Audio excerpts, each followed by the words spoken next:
So today,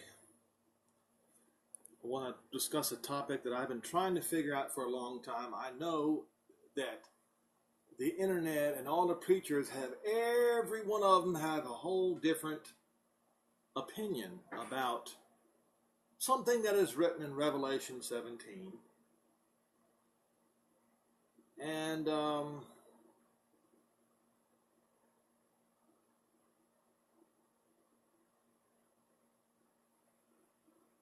verse 8, 9, 10, and 11.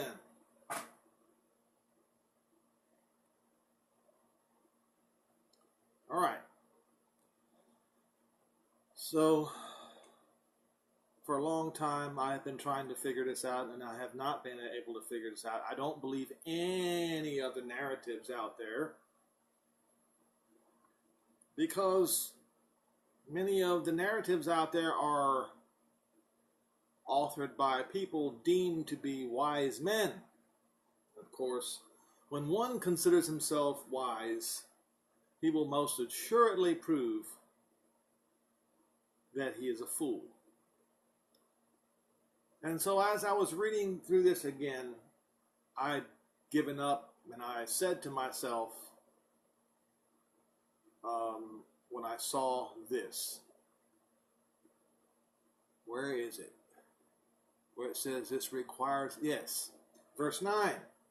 I saw, and it says, here is the mind which has wisdom. What it means is, this is going to require a mind of wisdom.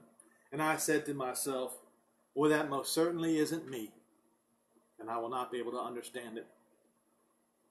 So I quit for a minute, and then it all suddenly came to me, just like that, this morning. So what I'm going to do, so I do not forget it, so I can go back to it, and so that others might see what I have seen here.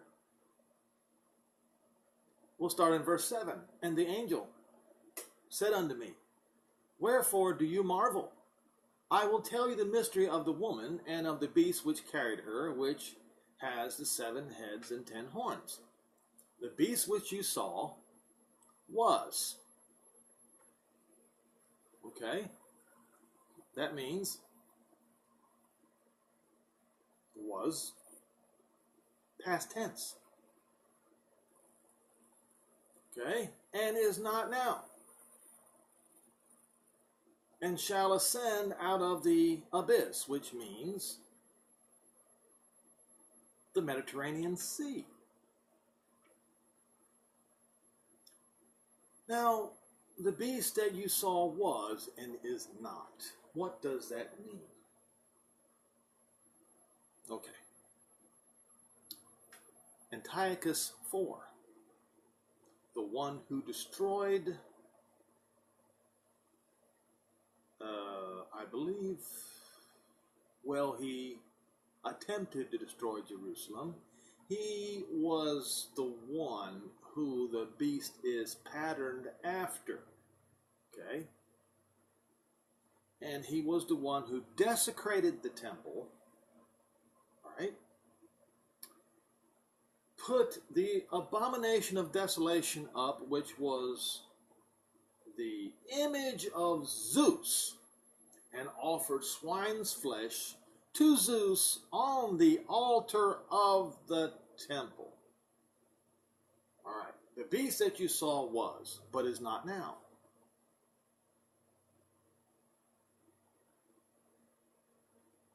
And he shall ascend out of the abyss and go into perdition. Well, everybody assumes and believes it means he's going to be destroyed. He will be. However, this is talking about in the days of John. And remember, John lived to a ripe old age. I will go into that in a minute.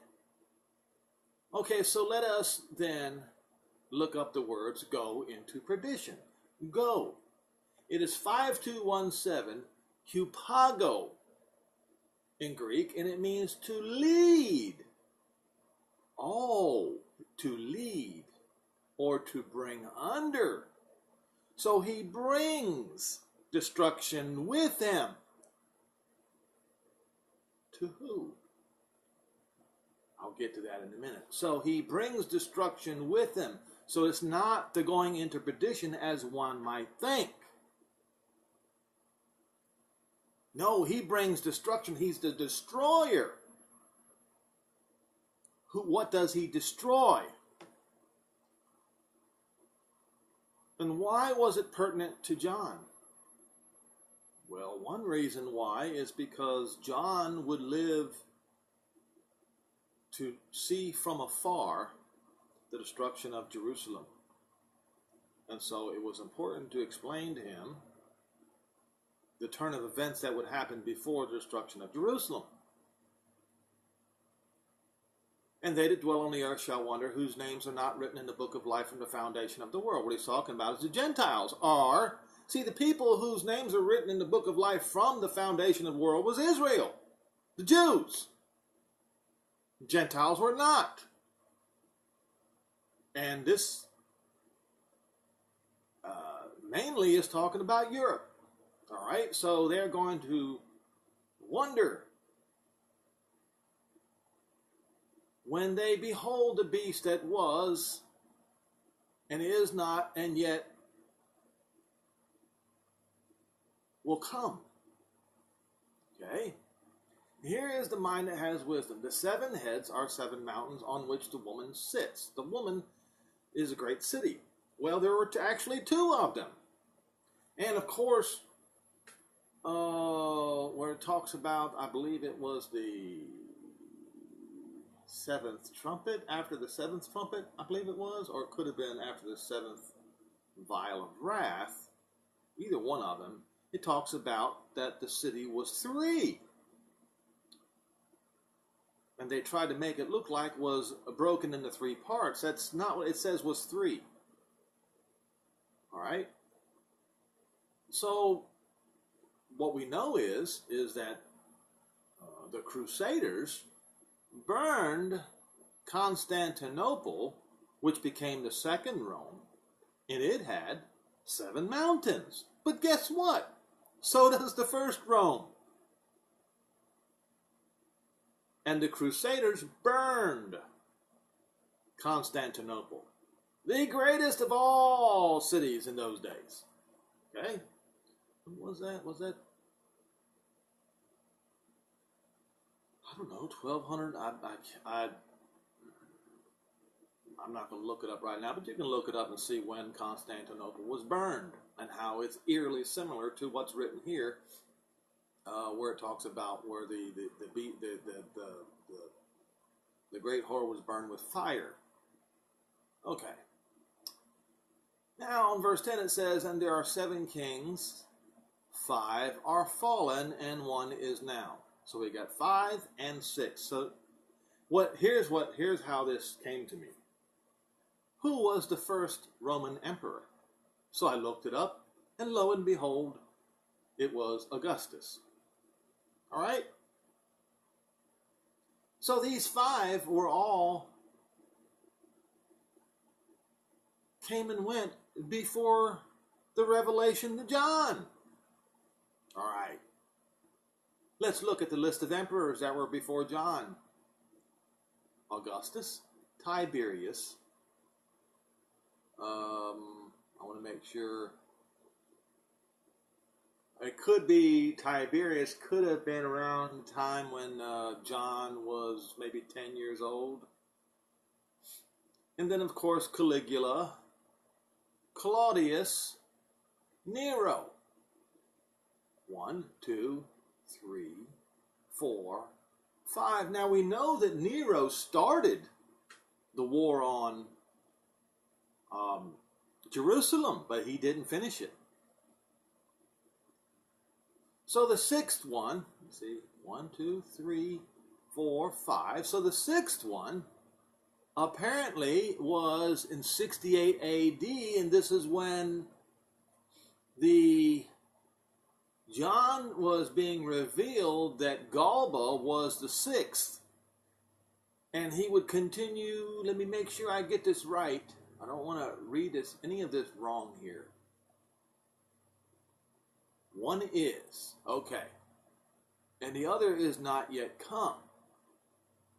And when he comes, he must continue a short space. So this is where this gets a little complicated, and I want to try to see if I can uncomplicate this matter. So after Galba, who was the sixth, and came, there was a civil war in Rome, a fight between Otho and Vitellius. Now, the records are claiming that both of them were Caesar, but they weren't. No. Otho, he was appointed by the Praetorian Guard, but he lost the civil war to Vitellius. And he committed suicide as a result. So Otho was never really a king of Rome. Okay? So Vitellius would have been the seventh one, and he would continue a short space, which was 8 months and 3 days. Okay? And he was killed by Vespasian's troops. And then Vespasian became Caesar, and he ordered his son Titus to finish the job on Jerusalem. He was the one then who was the eighth, and he was in the line of the first seven. So what the angel was pointing out to John concerning these kings was pointing out that when he was speaking to John at that particular point in time, Jerusalem was about to be destroyed. And they were told this. The apostles were told this by Yehoshua the Messiah, talking about when you see the abomination of desolation standing where it ought not, or what is it? So when you see the abomination of desolation, when you see the armies gathering around Jerusalem. See, there are several different, in the Gospels, there are several different ways of writing it, but the one that makes the most sense was when you see the army surrounding Jerusalem. So we'll go to that.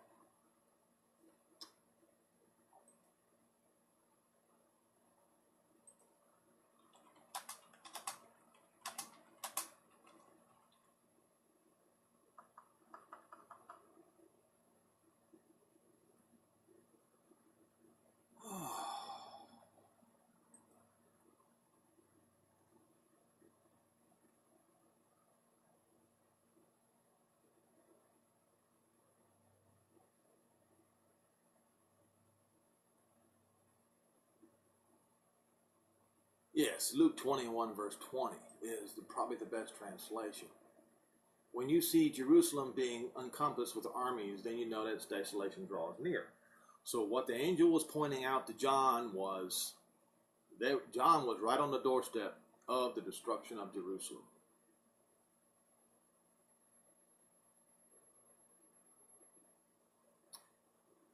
And so, what we realize then is this.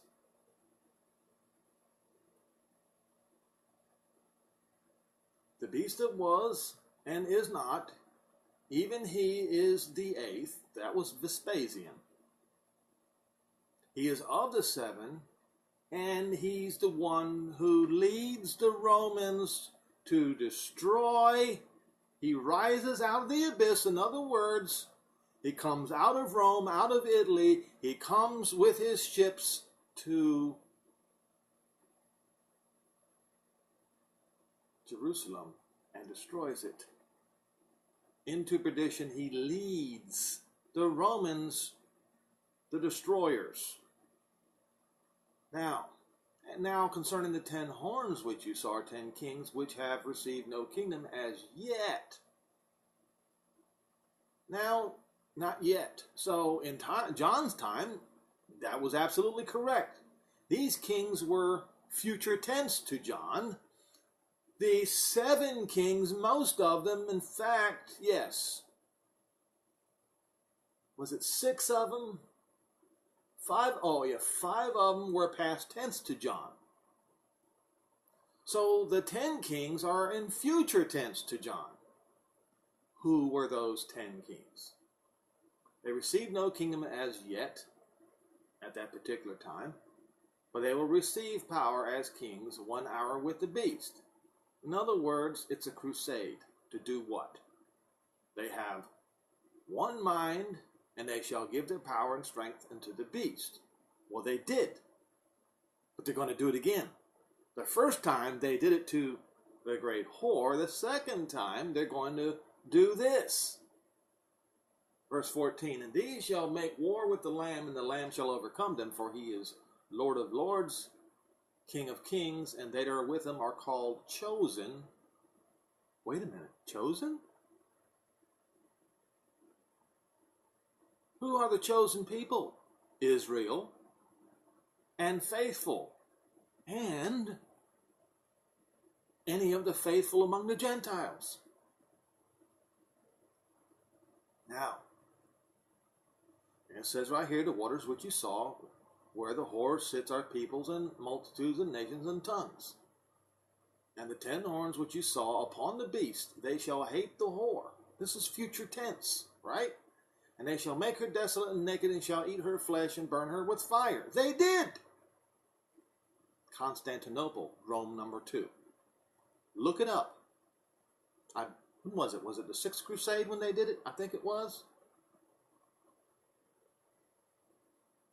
For Jehovah has put it in their hearts to fulfill his will and to agree and to give the kingdom unto the beast until the words of Jehovah be fulfilled. Fulfilled on what? Fulfilled on that particular city. And the woman which you saw is that great city, and Constantinople was the greatest of all cities in those days, which reigns over the kings of the earth.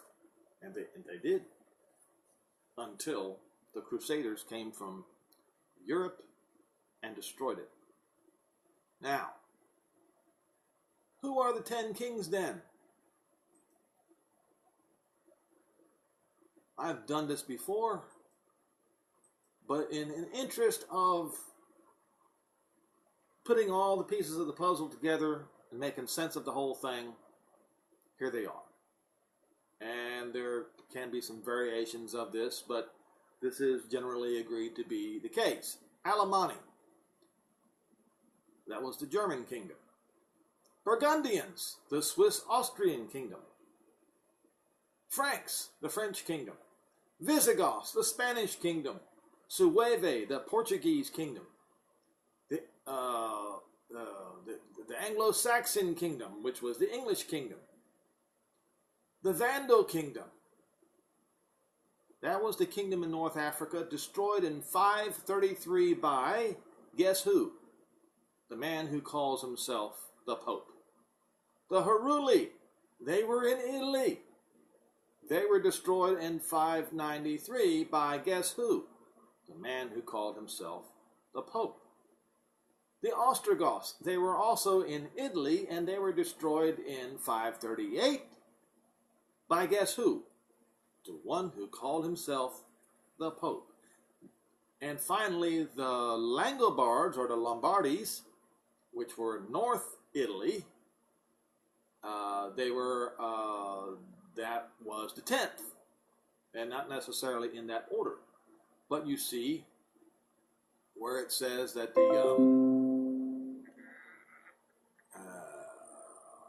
the beast uprooted 3 of the 10, leaving 7 remaining. Well, this is actually documented in history books. You can look it up. Once again, Alemanni, Burgundians, Franks, Visigoth, Sueve, Anglo-Saxon, Vandal, Heruli, Ostrogoths, and Langobards. And just so we don't forget, it is these kingdoms that worship at the synagogue of Satan, claiming themselves to be the real Israel, the replacement Israel, and waving a flag with a crown of 12 stars as the counterfeits that they are, and even in some cases, as we see the Anglo-Saxon king stealing the names of the sons of Isaac and creating a myth that somehow Jacob's stone that he slept on is under the throne of the Queen of England. It's all a part of the great deception by the murderers of the holy people of the chosen. And just so nobody can dispute this thing about the chosen,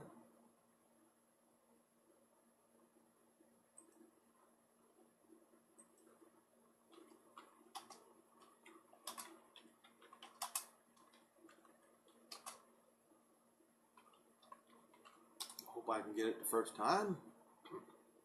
Isaiah 14 and verse 1. Just so there shall be no doubt who the chosen ones are. As written in, what was it? That you were in verse 14. The 10 toes shall make war with the Lamb, and the Lamb shall overcome them. For he is Lord of lords and King of kings, and they that are with them are called chosen. Electos is the elect, right? That's what the word is. 1588 in Greek, electos, which means elect, for they are called elect and faithful. Now,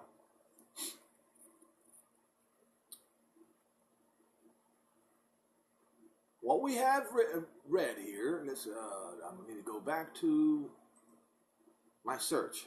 Isaiah 14 verse 1. Jehovah will have compassion on Jacob and shall again choose Israel.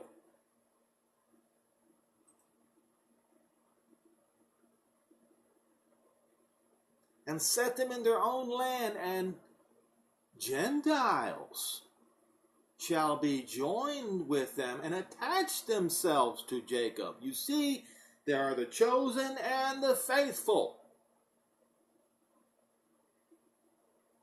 The Rahabs and the Ruths that will attach themselves to Jacob are the faithful, and Israel is the chosen, the electos.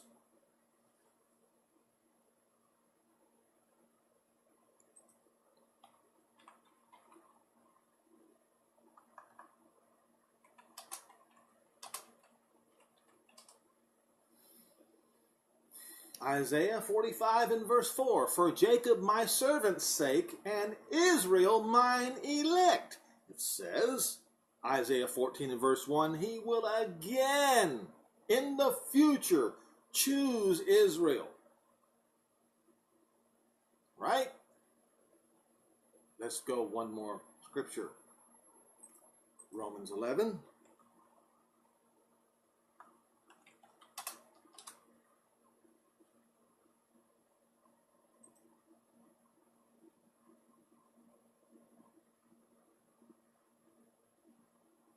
Verse 25, for I would not, brethren, that you should be ignorant of this mystery, lest you should be wise in your own conceits, that blindness in part is happened to Israel until the Gentiles come to the full, or the fullness of the Gentiles come in, or the time of the Gentiles is finished. The last one is probably better understood to the English ears. Verse 26, and so all Israel shall be saved, as it is written, there shall come out of Zion, and shall the deliver, and shall turn ungodliness away from Jacob. Why? Because this is his new covenant with them when he shall take away their sins. That is the new covenant for Jacob, for Israel. Jeremiah 31, verses 31 through 34, and Hebrews 8, verses 8 through 12. Verse 28, as concerning the gospel, they are enemies of Rome for the Romans' sake. But concerning the election, electos, they are the beloved for the patriarch's sake, Abraham, Isaac, and Jacob. And for that reason, he shall again choose Israel. Isaiah 14, verse 1. And therefore, when you read verse 14, the 10 kings, and they're of Europe, I just named them, shall make war with the Lamb, and the Lamb shall overcome them, for he is Lord of lords and King of kings, and they that are with them are Israel, and the strangers who attach themselves with Israel.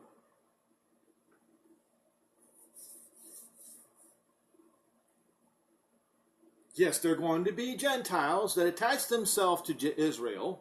They will say to Israel, your king is my king. Your people are my people. Your Elohim is my Elohim. Wherever you go, that's where I want to be.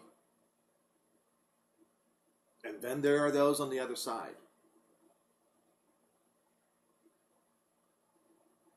Take a look around you. It's not hard to see what's going on here, folks. But my point that I was trying to make today is that I think after I said I have no wisdom and therefore I'm not able to understand it, the understanding came, the wisdom came concerning the 7 heads. I hope this was as interesting for you as it was for me. And be watchful and be careful.